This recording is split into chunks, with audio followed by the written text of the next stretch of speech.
candy shop. I taste just like candy.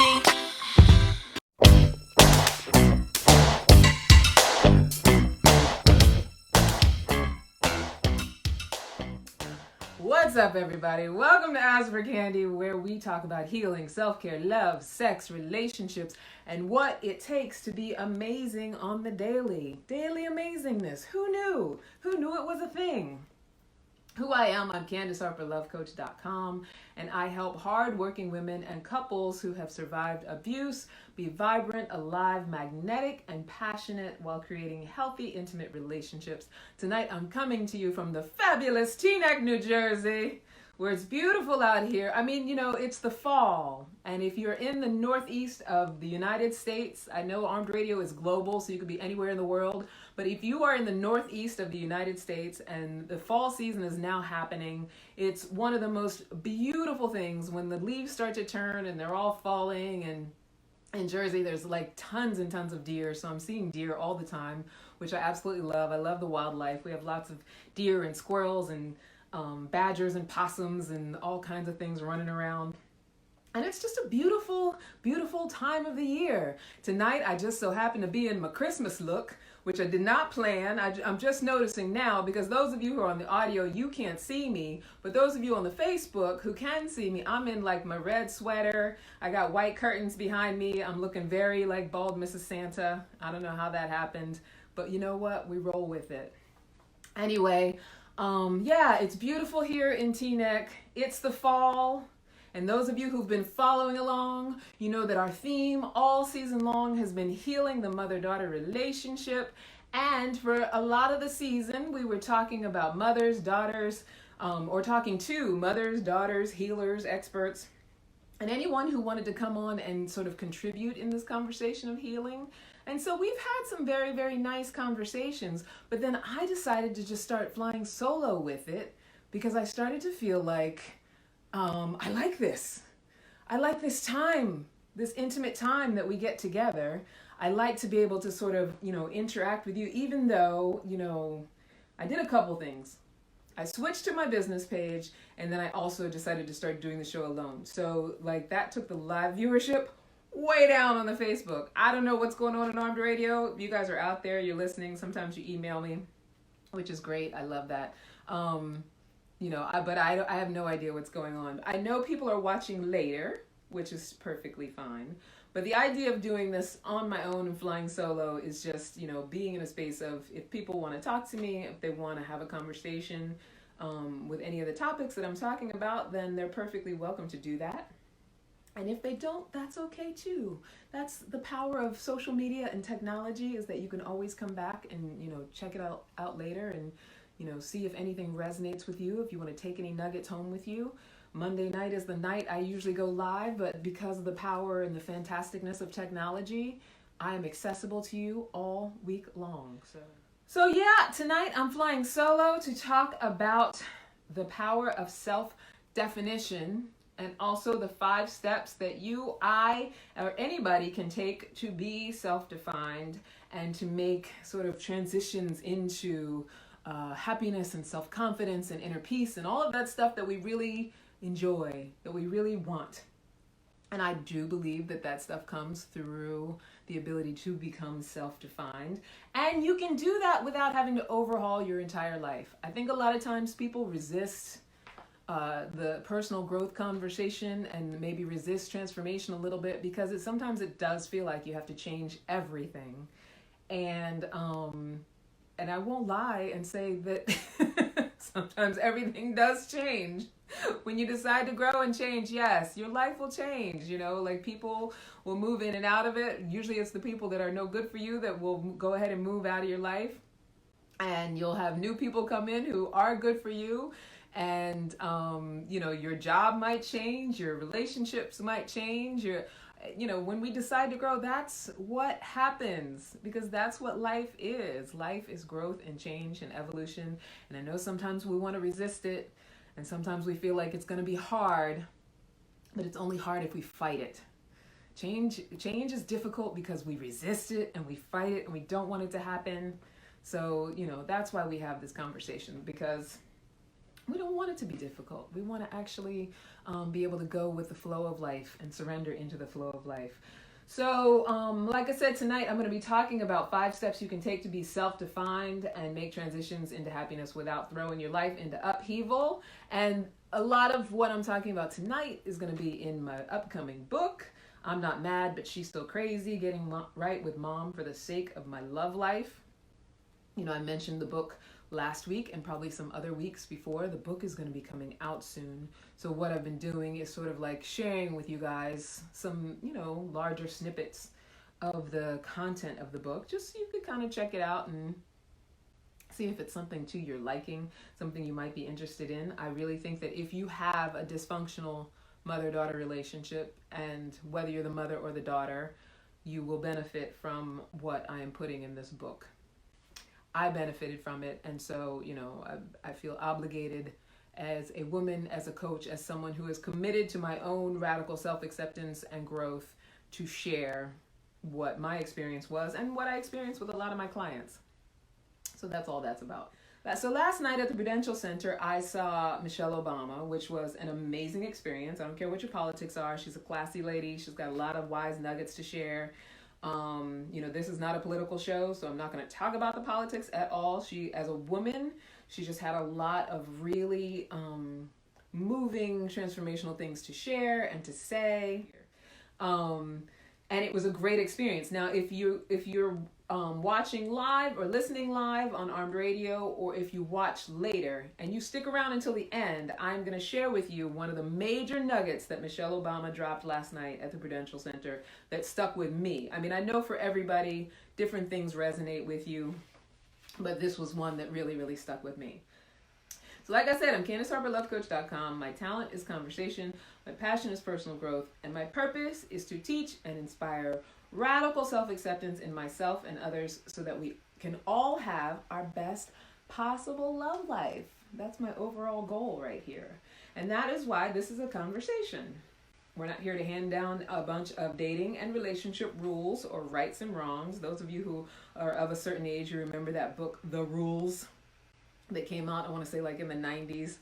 And, there's so many books around relationships and dating, and, people have rules for what you're supposed to do, what you should and shouldn't do. And I think that's all a bunch of BS, because I think that all people are a field of possibilities. So you can't really set rules on this sort of thing. Only one thing you can do, what do we have control over? Ourselves, right? The only thing you can do is figure out yourself and getting in a good relationship with yourself, getting squared away, getting healthy, feeling good, feeling confident, feeling whole, so that you can overflow onto somebody else, whatever that looks like for you. For some people, that means, a lot of different things. Kenya says, yep, I remember. You remember that terrible book. I'm sorry, ladies who wrote that book, but that was a terrible book. And there's been so many terrible books since then that set down all these dating and relationship rules, which are ridiculous. Anyway, so tonight and every Monday night, we're going to do what we do, which is have conversation that engages, enlightens, educates all of us in the areas of self-love, sex, relationships, and vibrating high. And I swear I didn't just clear my throat after the word sex for any sort of innuendo or any sort of reason. It just so happened to fit right in there. I needed to clear my throat. And, like I was saying earlier, tonight we're going to be talking about the power and the pleasure of self-definition and 5 steps to defining yourself so that you can transform into feeling good in your life, feeling good, feeling inner peace without total life upheaval. You don't have to completely upheave your whole situation, especially if you're already in relationships, if you have kids, things like that. I know that when certain things are in place, when we start talking about, change and making big changes and, doing this sort of thing in your life, it can be a little bit daunting.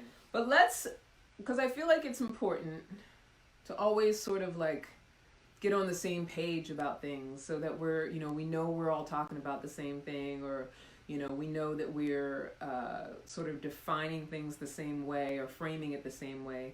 This whole thing about self-definition, we need to define self-definition. How do you define self-definition?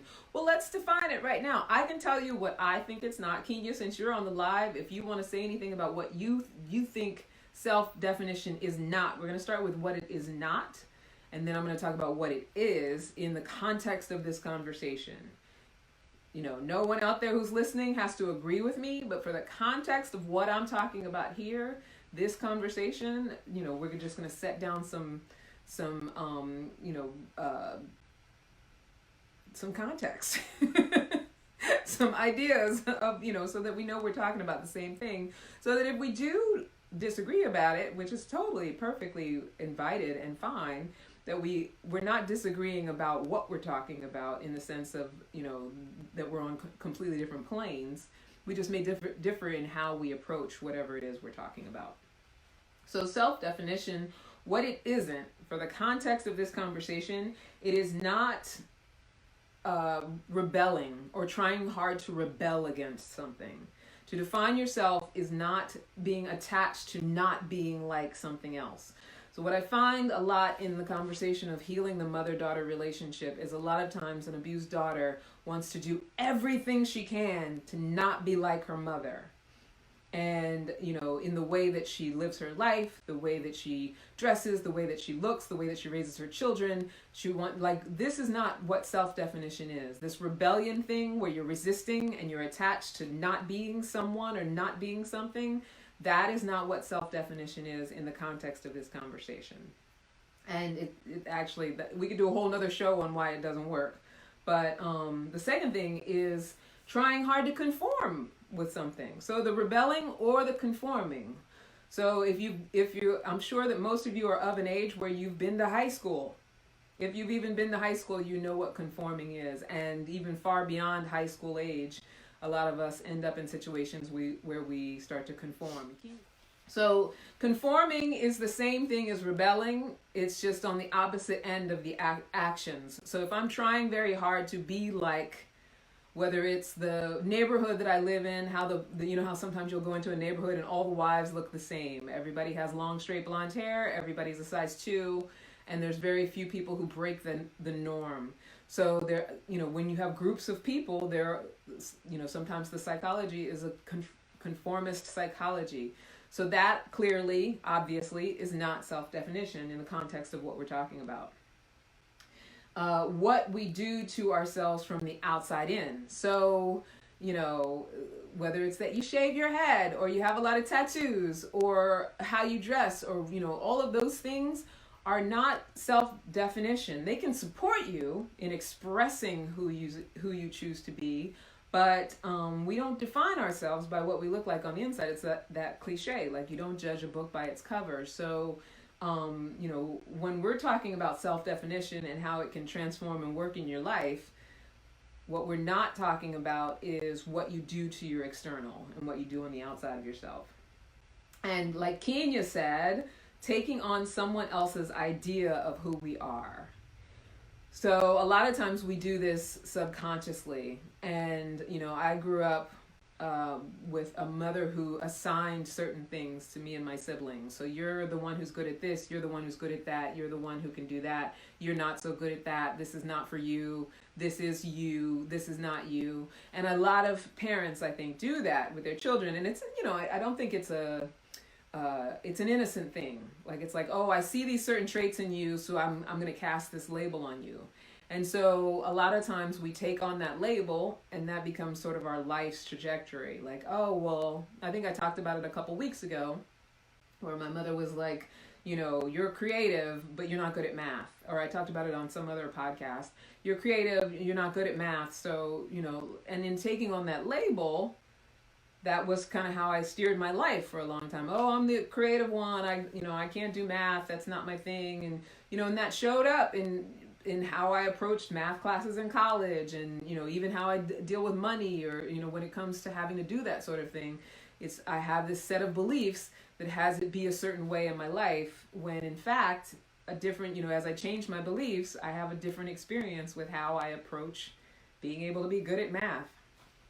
So, like Kenya said, and like I just said, taking on someone else's belief of who we are is not self-definition, clearly. And then the last one I have, and Kenya, if you have another, feel free to chime in, being attached to our self-descriptions and turning them into our identity. So this one, I feel like, so many of us do it so subconsciously. I mean, I know I do it, and it's just such a thing by rote. It's that thing where we're like, oh no, I wouldn't do that. No, that's not, I'm not that type of person. I'm just one of those type of people who can only do this way, or can only do that way. And one of the examples that comes to mind is, like, I say that I'm somebody who's afraid of snakes. I'm afraid of snakes. I'm afraid of snakes. That's my identity. Don't bring snakes around me. But if you had a tank full of snakes and you could assure me that none of them were poisonous, and you told me there was $1 billion underneath those snakes, there was an envelope with $1 billion underneath it, I could figure it out and get over my fear of snakes in order to get what I wanted. And I say that to say, I illustrated that way to say that a lot of times we decide on an identity for ourselves, and it limits what we can do, or it opts us out of certain things because we just don't want to do whatever it is that's required. I don't want to touch snakes. I don't want to be around snakes. And so to take on the identity of I'm afraid of snakes, that gives me an easy out. It gives me an excuse not to be around it. But that's not self-definition. That's just, taking on an identity, which, if I wanted that $1 billion and it was under snakes, it wouldn't be workable for me to have that identity. Right? And so we do that a lot, especially around dating and relationships. We'll be like, oh, well, I can't be with no man who, makes less than 6 figures, or I can't be with somebody who, chews their food a certain way, or whatever.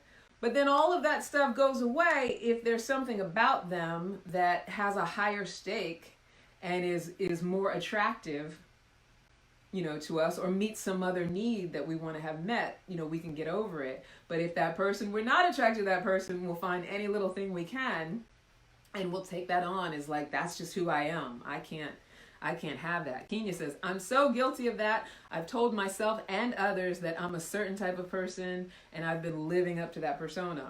You're not the only one. We all do it on some level, because it's also a little way of kind of controlling the atmosphere, controlling what goes on. And, when we're attached to our ways, we don't realize how those ways can get in our way, and how they can actually stop us from either connecting with people, or, they change our experience, right? We think it's our way of sort of controlling. But I say all of that to say that, getting attached to identity in that way is not self-definition. Not in the context of what we're talking about, and not what we're looking to try to do in order to increase the peace and increase the inner happiness and have a great experience. All right, so now let's talk about what self-definition actually is for the context of this conversation. The first thing I wrote down is it's understanding the power of our beliefs. Understanding the power of our beliefs. So I was talking a little bit earlier about how, if you believe certain things, and I was talking about believing that I was bad at math. So in believing that I was bad at math, I took certain actions, I did certain things that represented the belief of being bad at math. So whether it was that I avoided taking certain credits in college, avoided getting really organizational with my finances, avoided what it meant to figure out sales projections for my business, or what it even meant to deal with business finances or understand it. Struggled with understanding how to do taxes, because in the back of my mind there was this story that I'm bad at math. That was the belief that I had, and our thoughts give rise to our actions. So what self-definition actually is having an understanding that I am who I believe I am. Like, that I have the power to believe about myself what I need to believe about myself to do what it is that I want to do. And just in the way that I limited myself by believing that I couldn't do something, I can also expand myself by believing that I can. I know that sounds so like, Tony Robbins motivational, but this is what self-definition is about. Like, changing and developing my beliefs so that they work for me rather than work against me. So yeah, understanding the power of our beliefs. I really want you guys to like get that one. We get very attached to our beliefs, just like our identities. We think that what we believe, what we think is true is fact, and it's 100% true, especially after we do it for a few years, a few decades, and we end up getting limited and stopped in ways that we might not necessarily mean to get limited and stopped. All right, so the second sort of concept for what self-definition is for this conversation in this context is it's identifying and developing our core values. So wait, what'd you say, Kenya? Kenya says, I believed that I had to be a certain way so that people would think of me as a good person. I love that, Kenya. Yes. I feel like that is really common too. Like thinking that we had to, I know for us growing up, it was always being polite and acting like ladies and, how we would behave in other people's houses. And that was so important, like having good manners and, just all those things that we do, especially as women, but men do it too, like apologizing for yourself, being afraid to take up space, like so many of those things that come out of just believing that that's what we're supposed to do. And so the actions that we take support that. So if we think we're not supposed to speak up, we're not supposed to take up space, that can really be very unworkable in certain situations, especially, if we decide that we want our lives to get bigger or we want to expand in any kind of way, or we want to actually be able to live authentically. If we want to be able to tell the truth about how we feel or, who we are in the world or what's going on with us and really share with someone and develop intimacy with other people, you got to be able to tell the truth about what's going on with you. But if your belief is that, what's more important is that you're quiet, or it's more important that you be polite, or Kenya says, I'm always apologizing for myself.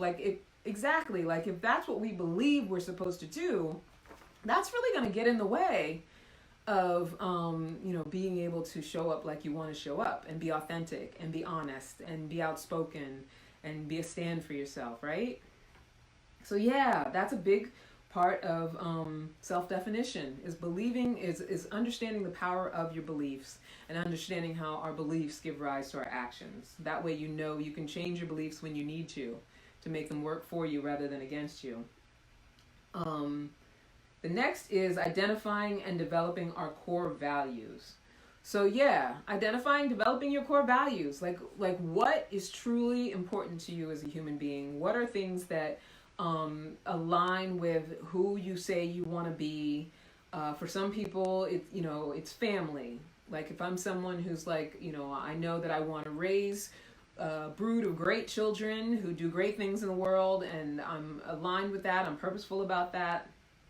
So family is a core value. And so if I'm meeting someone, partnering with someone, getting in a relationship with someone, forming a friendship with someone, what is going to have our friendship bond is that shared core value. Like this is how we both see it. We both really believe in, family. Or for some people, it's contribution to the world. Being a big contributor to the world is a core value. Like it's very important to me to show up in the world and help other people, be a support to other people. Like all of that is core value stuff. Being a success could be a core value, whatever you're defining success as. But if you're saying that, building big things means something to me, or being active means something to me, being healthy, like those are all things that are core values. So understanding, identifying, developing, choosing what's important to us, just because we can, that's part of self-definition. Kenya says, you have taken that pressure from me. I'm always my true self around you. I love that, Kenya. I love that. Thank you for that. And, by you saying that, I also feel the same way about you. I feel like, that is part of my purpose in the world. I want everybody to feel like they can just be themselves unapologetically. And I work on, being able to be myself unapologetically. And sometimes I fall short of it because I lean back into my old conditioning, which is be polite, step back and let somebody else get whatever it is, or, yeah, like compromise when I don't want to compromise. You say your contribution to the world is appreciated so much. Oh, thank you, honey. I appreciate, you know why I appreciate you so much, Kenya? This is Mutual Admiration Society. The reason I appreciate you so much is because you are like that voice. You know how they always say, like, if you're delivering a message, you just need that one person to acknowledge that they get it or to hear it, to know that it's worth it to be doing it. Because I know a lot of people come back and they'll watch the video later, or they may or may not have an opinion about it. They may watch 2 seconds of it. They may get nuggets about it. They may not, and they give absolutely no feedback. And I don't do it for feedback, so I don't really care. But it does mean something, though, to have somebody say what you're doing is not falling on deaf ears, and what you're doing has made a difference for me, because otherwise, what's the point of it? Like, the idea is to have somebody feel supported. And so just to know that you feel supported lets me know that other people feel supported, and then I feel supported, and it's, it feels really good. It's awesome. Thank you, honey. I appreciate you. I'm glad that you're here with me. So yeah, identifying and developing our core values, and then also choosing what we want to align with. So that's what self-definition is as well. Like, what do you want to be aligned with? You think about, I think about like different relationships that I've been in the past, where I wasn't sure what I wanted to be aligned with, and I had no idea. And so it was always a crapshoot. Like, there was a couple people that I was in a relationship with. We had a great time. It was wonderful while it lasted. We had no direction. We didn't know where it was going, but it lasted as long as it lasted, and then that was it. And then there was other people where it was like, what in the world was I thinking? Well, I wasn't thinking because there was no direction. I didn't know what I was trying to align with. I didn't know what my core values were. I mean, at least not in a conscious way. I kind of knew what I felt was important, but, I really hadn't gotten present to what my core values were. And I wasn't self-defined. I definitely wasn't defining myself. So, it's such a catch-22, because it's, choosing what you want to align with is part of becoming self-defined. It is self-definition, but to define yourself, you have to choose what you want to align. It's very cyclical in that way. But, when you don't choose what you want to align with, it's kind of like you're rolling the dice, which there's nothing wrong with that. I mean, that's usually what's happening when you're young and you're growing and you're learning. But, we're talking about how do you get to self-definition, so that we can maybe stop rolling the dice a little bit and just kind of really align and get into unconditional love with ourselves. So it's also choosing our purpose. Self-definition is choosing our purpose. And I choose the word choosing very intentionally, because I think the misconception about purpose is that it's something that we're supposed to go and find, and that we've got to take journeys through the desert and figure out like the alchemist, and figure out puzzles, and that it has to be, that purpose is something that has to be bestowed upon us or searched out, or that it's somewhere out there beyond us. When in fact, we can choose what our purpose is based on what our life's journey has been. And all that takes is the letting go of the resistance of what goes on within us, because your inner self will tell you what will make you feel purposeful. Your inner self will tell you, just by what feels good when you do it, what makes a difference for you, what aligns with your core values, what, makes you feel lit up. Like, the finding of the purpose is something that is completely within, and it's a choice that we can make. I always use this equation that our purpose is where our talents and passions meet our challenges, or it's one place that it can be found, right? Because there's lots of if you're looking within, there's lots of options for how you can do that.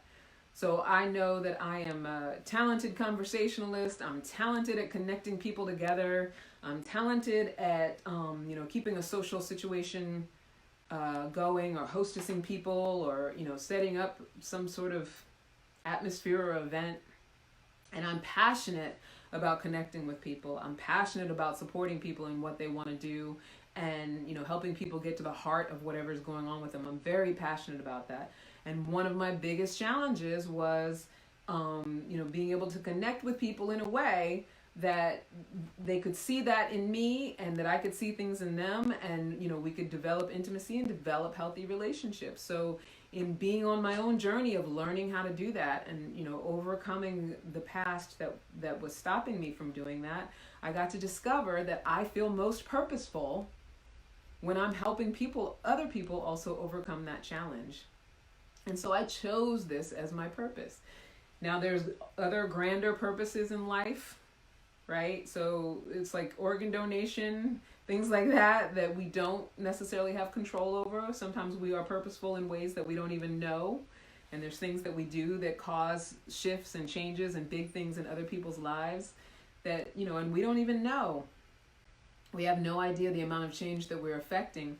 However, what we're talking about for self-definition is that you can also choose what your purpose is. Kenya says, I'm still trying to figure out what my purpose is. I get that, honey, because, that's part of life's journey. And there is nothing wrong with that. As a matter of fact, it's to be in the exploration of what is my purpose, or what do I want my purpose to be, to choose that for yourself and to trust yourself to choose it. I mean, that's what this work is, to get to a point where you have that kind of faith in yourself and that ability to listen to your own inner knowing, your own intuition, and your own gut. Because I'm sure that your gut talks to you. I know you talk about, your writing and things like that, and things that you're talented at, and visions that you want to see for your life. When people work with me, I do a whole exercise that helps to discover the purpose, uncover the purpose, I should say, and then make a choice based on what's going on the inside. But yeah, that's part of life's evolution, right? It's part of this whole self-definition thing. Is like, how willing am I to just choose this thing for myself? Not waiting for approval, not waiting for permission. How willing am I just to go ahead and just choose it? So that's something to think about, Kenya. I know you say you're still trying to figure it out, but what are you not giving yourself permission to choose? Just let yourself know that whatever it is, it can be whatever you choose for it to be. You don't have to wait. There's nothing outside of you that's going to tell you or give you permission what you're not willing to tell yourself. So then the last one for what self-definition actually is the taking of our rite of passage and growing ourselves up. Oof. And this one's the hard one, because this is kind of what I'm going to talk about with the 5 steps, right? So self-definition is actually growing ourselves up. So Dr. Shafali, who's she writes about child rearing, and she's one of Oprah's people. She writes a lot of books about proper parenting and things like that. She says the best possible thing that a parent can do is to grow themselves up. Now, what does she mean by that? Like Kenya says, right? Not waiting for approval or permission. That's key for me. Absolutely. And that's key for everybody. Don't feel alone in that. Because we all sit and wait for approval and permission. And that's a big part of this whole self-definition conversation, which I'm going to talk about in the 5 steps. But yeah, what does it mean to grow yourself up and take your rite of passage? Let go of your victimhood. Let go of it, release it, heal it, heal it, heal it, heal it, heal it. Whatever you can say can happen to you, even the most traumatic of things, whatever happened in the past. As long as it is informing what you are choosing for yourself today, you are giving it your power. You're giving your power away. And that's not to invalidate anybody's experience or their feelings or what they've gone through. But it is in the healing and the releasing of blame and the taking ownership of the fact that I can make decisions for myself. I can choose for myself. I don't even want to use make decisions because that's too limiting. I can choose for myself. I can be who I want to be just as a matter of my word and my alignment. That is owning my life, and that is taking my rite of passage, and that is growing myself up. It's not about what mama said. It's not about what daddy said. It's not about what the teacher said. We talk about those things because Those are the things that we normally need to heal, and that's why I talk about healing the mother-daughter relationship.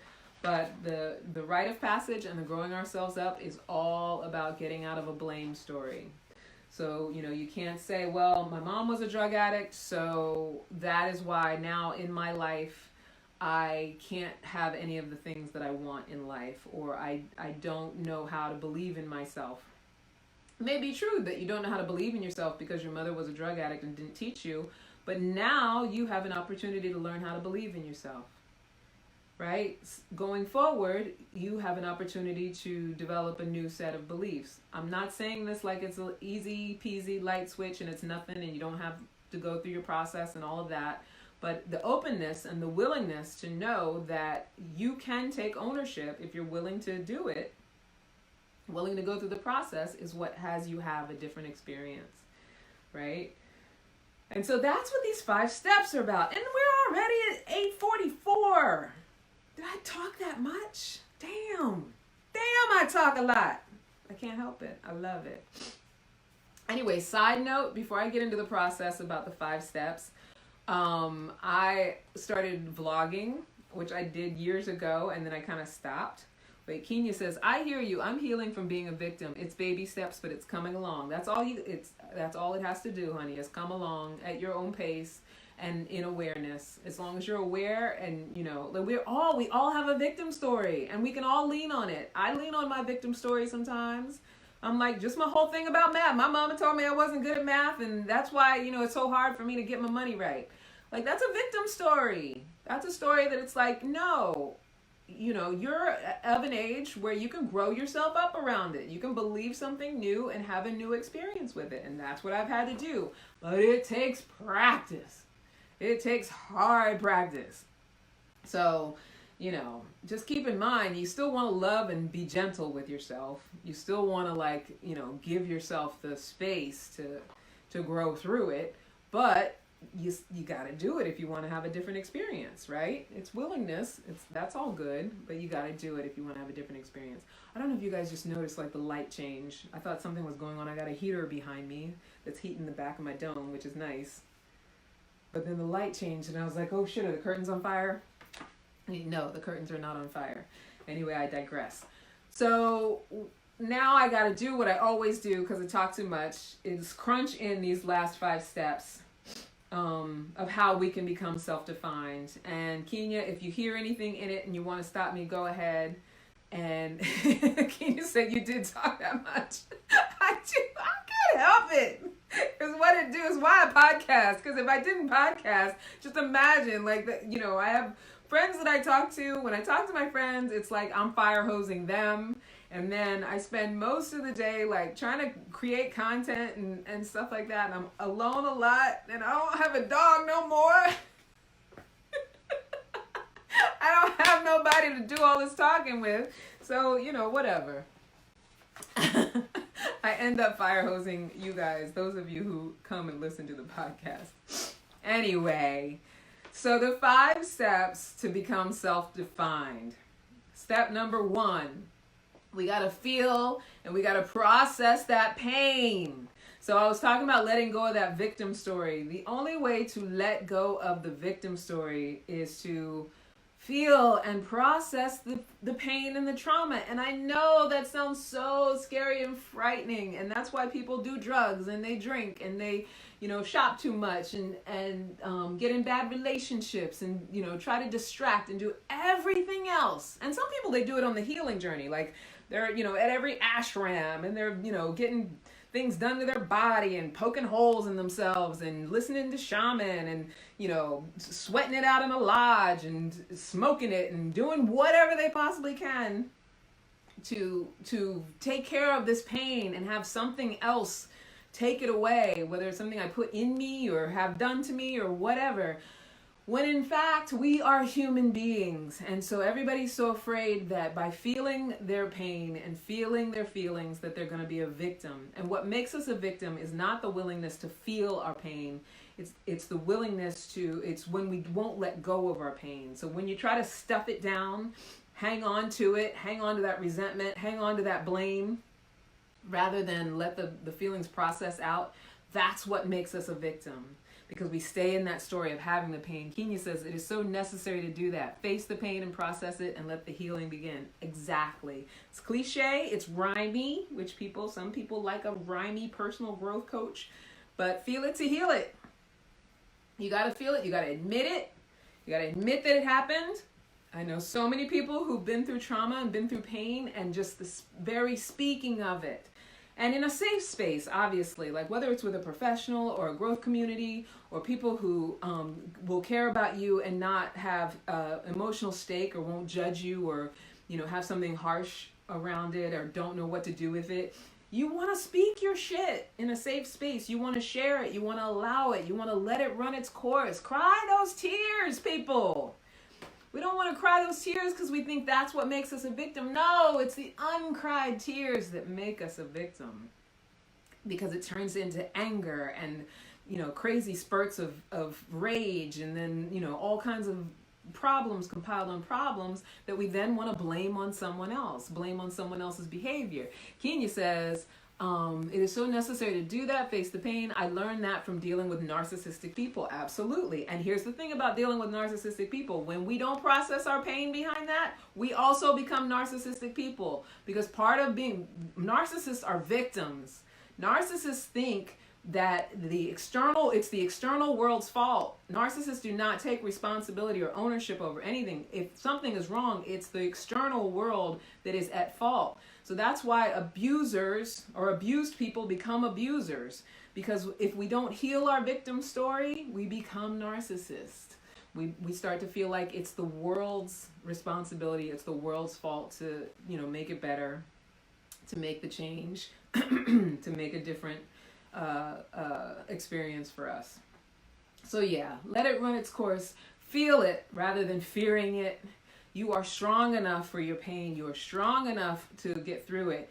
If you don't think you are, imagine, especially, think about how long you've been walking around with it and the fact that it hasn't killed you. It could kill you in the end, because it does cause disease and all sorts of things and all sorts of beliefs in your mind that don't work.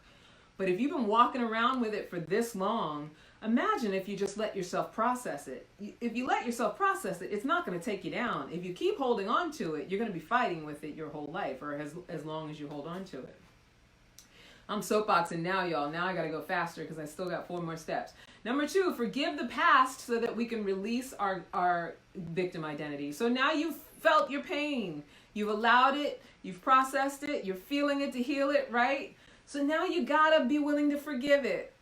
You got to be willing to forgive the traumatizers and the abusers and I talk a lot about forgiveness. I talk about the forgiveness process. People are so confused. There's so many misconceptions around forgiveness.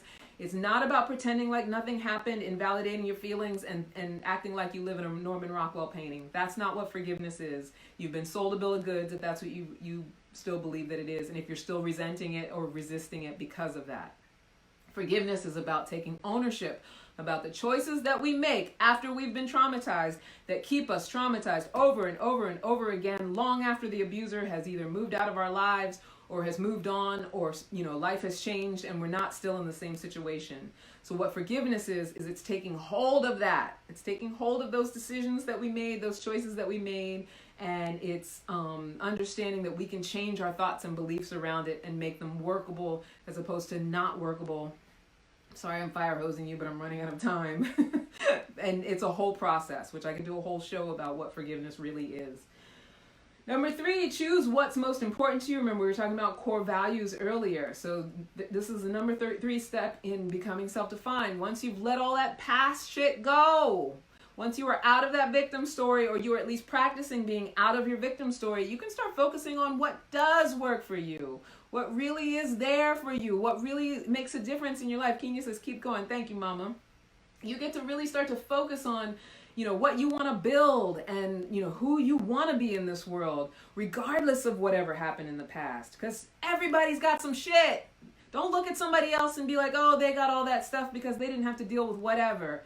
Don't go there, because you don't know what somebody else had to deal with. It's like, let me just look at myself and clean my own slate so that I can now start creating from a clean slate, a clean canvas. I used to paint, so, I love what it feels like to start on a fresh piece of paper. Whether it's building a family, creating a business, peace, whatever it is, get clear about what's most important to you. Now that you're clearing that other stuff out of the way, now that you're doing your forgiveness process, now you get to focus on like what's important to me. Because especially if you've come from abuse, no one cared. No one was asking you what was important to you. No one was having you talk about what your deep, most innermost desires were or your wants if you came from abuse. No one was asking you those questions. So now you get to do that just because you can. In your adult life and growing yourself up, you get to say, what is important to me? What means something to me? What do I want to devote my life to? I get to choose just because I get to choose. And it doesn't matter what somebody told me in the past. Number 4, get purposeful. We had that whole conversation about purpose, right? So choose a reason for being rather than waiting for something external of you to tell you why you exist. Own yourself. Own yourself. Choose it. Choose what you want it to be. Make it what you want it to be. Don't wait for anybody's permission because no one will ever give you permission. Even those who've given themselves permission, like myself, I could give you support. I could give you, if you came to me and I could give you steps like I'm doing right now. I could give you encouragement. I could give you motivation, but I can't give you permission. Only you can give yourself permission to do what it is that you know you need to do that's going to make a difference and have you, living in alignment with something that's bigger than you are. So that you're not just in your little bubble in that, bad neighborhood in your own head, that it's all about me and there's nothing outside of me and I'm in my victim story. We got to go bigger than we are, right? And that's what getting purposeful is also about. And then the last step is to develop a self-care routine that gives you what you want the world to give you: unconditional love. Unconditional love. Get a self-care routine that makes you feel good. And I'm not talking about just the spa stuff, the stuff you do on the outside, that kind of self-care. I'm talking about find yourself a support community that's also doing the same thing. Part of your self-care is to process the healing and the feeling. And all of this stuff is a cycle. You keep going around and around and around because there's always going to be something new to feel and heal. Always going to be something new to forgive. Always going to be something, to make important to yourself, or things that come in that feel like they're important. Oh, my battery's going low. That feel important, that you want to feel important. That stuff's going to keep coming around, and you're going to keep wanting to get purposeful as you evolve through life. This is all cyclical stuff. Just know that it is part of the growth and the cycle of life, and if you want to live your life to the fullest, it is worthwhile to give yourself an opportunity to do this process. And once you're crystal clear about who you want to be on this earth, practice this alignment at every moment possible, and give yourself a break, because it's not a perfect science. It's just practice. It's like a yoga practice. The more you do it, the more flexible you get. Okay, we're at 8:56 already. Damn, this hour goes so fast. So I still have just a few more things that I want to tell you guys about before we have to go. Namely, I mentioned earlier, I'm vlogging again, so I'm actually going to be doing like little short videos that are going to be on the same channel on YouTube with these. I'm going to edit these podcasts, and because you guys who are on Facebook don't get to hear the intro and the outro music and stuff like that. So I'm going to edit these together with the intro and the outro music, and then I'm also doing short vlogs, so you guys can actually see me applying this stuff to my real life. I'm doing my own evolution. I want you guys to see how I apply it to my life and what I do each week. Things that come up, little highlights. I'm just going to be, videoing, and I'll be with different people. This week I was with my friend Vanessa. We went to see Michelle Obama, I mentioned. So you're going to be tuning into the YouTube channel, Ask for Candy. That's one thing. The book coming up, I'm Not Mad, But She's Still Crazy, Getting Right with Mom for the Sake of My Love Life. The Epic Intensive, I believe the new date is going to be starting in January. If you want to join the group of 12 women, if you're an abused daughter, raised by an abused daughter, the registration for Epic Intensive is going to be opening up, I believe, in December. EPIC stands for Empowering Practice for Intimate Connections, and the focus is getting right with Mom for the sake of your love life. It's 8:58. Follow me on Instagram at Ask for Candy Podcast. You can also follow me at Candy Love Coach. YouTube, I want to tell you, never forget you're a love machine. If you ever start to feel like you're not getting the love you need, just make more and then ask for candy. And then I want to share Michelle Obama's nugget of wisdom. Last night, Michelle Obama talked about checking all the boxes, and that her life was very much about checking all the boxes, meaning that as she was growing up, she got good grades, she went to a good school, she did all the things that were the standards that she was supposed to meet, and she thought that that's what life was about, checking all the boxes. And I think she said it was up until she met Barack Obama, and when they fell in love, what she realized about him is that he was not about checking any of the boxes. He just was, fulfilling his purpose and living into what he wanted to live into. Like I said, this is not a political conversation, so I don't give a shit about your politics. But the whole point of it was that what she got through her partnership with him is what it meant to not just check the boxes, but to also live into who you are and live into what's important to you. And it can't just be about being the wind under someone else's wings. It's also about, being able to be 100% who you are and having things that are important to you. And one thing that I've done, I've not been a box checker. I've checked minimal boxes. And I've always let my life be about, not being the wind under anyone else's wings and doing whatever I wanted to do. And the biggest nugget that I got out of that is, how do we strike that balance and learn balance of, being able to meet certain standards that we'd like to meet, and then also being able to be as creative and as authentic and free as we want to be. And a big part of that is to define ourselves and choose who we want to be. Whew. I got almost everything out that I wanted to say, and it's 9 o'clock, and I hate to keep you guys longer than I said I'm going to. But Kenya says, I never checked any boxes. Huh, you and me both, honey. I mean, I checked a couple just to appease my parents and stuff like that, but whatever, that's a whole nother thing. I'm feeling very like Christmas Uncle Fester. Like, I don't know if I like this bald head turtleneck look. Look, I'll give you a little shoulder. At least that looks a little sexier. Anyway, I gotta go. Podcast is over. Kenya, I love you so much. Thank you for joining me as always. And everybody else who watches later, I love you so much too. If you watch on the YouTube, make sure you like, comment, subscribe, interact with this, and let me know some feedback, and maybe I'll edit things different or add different things. We're just gonna grow and see how it goes. Anyway, I love you, my Kenya. I love everybody else. I love everybody who came in and out, and I love you guys who watch later. And I'll see you next week. All right, bye now. Be self-defined.